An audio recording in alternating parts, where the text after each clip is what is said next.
Rương chạ bê tông plau ạt khơi đáy rật bál sẵn cạch bằng cốc, chênh xịt đây bằng plư chun sa thiệt nạ chun. កំពុងចាមថ្មីនេះមានវីដេអូមួយត្រូវបានបង្ហោះនិងចែករំលែកតៗគ្នាដោយបង្ហាញពីសកម្មភាពក្រុមជាងចាក់បេតុងផ្លូវតែអត់ឃើញសរសៃដែកធ្វើឲ្យមានការរិះគន់យ៉ាងប្រុងប្រៀតលើបច្ចេកទេសនៃការចាក់បេតុងផ្លូវនោះដោយមានការរិះគន់ខ្លាំងរដ្ឋបាលសង្កាត់បឹងកុកក្រុងកំពង់ចាមខេត្តកំពង់ចាមបានស្រាយបំភ្លឺជូនសាធារណជនដើម្បីឲ្យអស់មន្ទោសង្ស័យយោងតាមសេចក្តីបំភ្លឺរបស់រដ្ឋបាលសង្កាត់បឹងកុកក្រុងកំពង់ចាមខេត្តកំពង់ចាមបានឲ្យដឹងថាថ្មីនេះមានការផ្សព្វផ្សាយលើបណ្ដាញសង្គមនិងសារព័ត៌មានមួយចំនួននៅដំណើរការសាងសង់ផ្លូវបេតុងអាមេនៅភូមិឡអិតសង្កាត់បឹងកុកក្រុងកំពង់ចាមខេត្តកំពង់ចាមជារូបភាពវីដេអូចាក់បេតុងនៅលើផ្លូវដោយពុំមានសរសៃដែកបង្កើតឲ្យមានយល់ច្រឡំមកលើអាជ្ញាធរក៏ដូចជាក្រុមហ៊ុនដែលទទួលមកការសាងសង់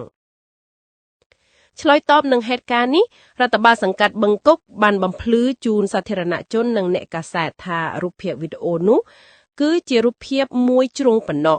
ចំពោះរឿងពិតគឺ 1. គម្រោងសាងសង់ផ្លូវបេតុងនេះជាគម្រោងមូលនិធិសង្កាត់បឹងកុកឆ្នាំ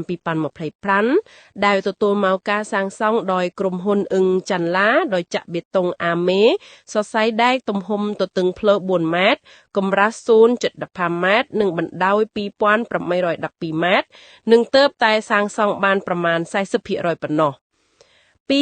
នៅត្រង់ចំណុចនៃរូបភាពវីដេអូផ្សព្វផ្សាយគឺក្រុមហ៊ុនបានចាក់បេតុងអាមេស្ដៅមើលជាន់សិនទើបដាក់ឆ្អឹងសរសៃដៃតាមក្រោយប៉ុន្តែអ្នកផ្សព្វផ្សាយមិនបានថតនៅពេលដែលក្រុមជាងបានដាក់សរៃដែកឡើយដើម្បីឲ្យប្រកាសប្រជាក្រុមការងារបច្ចេកទេសរបស់រដ្ឋបាលខេត្តរដ្ឋបាលក្រុងបានធ្វើការវះកាត់ផ្លូវបេតុងនោះឃើញថាពិតជាមានសរសៃដែកត្រឹមត្រូវតាមលក្ខណៈបច្ចេកទេសមតិមហាជនបានរិះគន់ដល់អាជ្ញាធរបំភ្លឺសភាពការដោយបច្ចេកទេសត្រឹមត្រូវអ្នកជំនាញផ្លូវថ្នល់បានលើកឡើងការបច្ចេកទេសទំហំផ្លូវទំមុនត្រនិងដែកសរសៃត្រូវក្រាលមានទ្រនាប់ក្រាលលាយបេតុងតាមស្តង់ដារដោយបង្ហាប់ដីតាមប្រភេទដីជាដើមនៅមានទៀតការថែទាំផ្លូវដោយយកចិត្តទុកដាក់របស់ក្រុមហ៊ុនសាងសង់មានរយៈពេលទៀតផង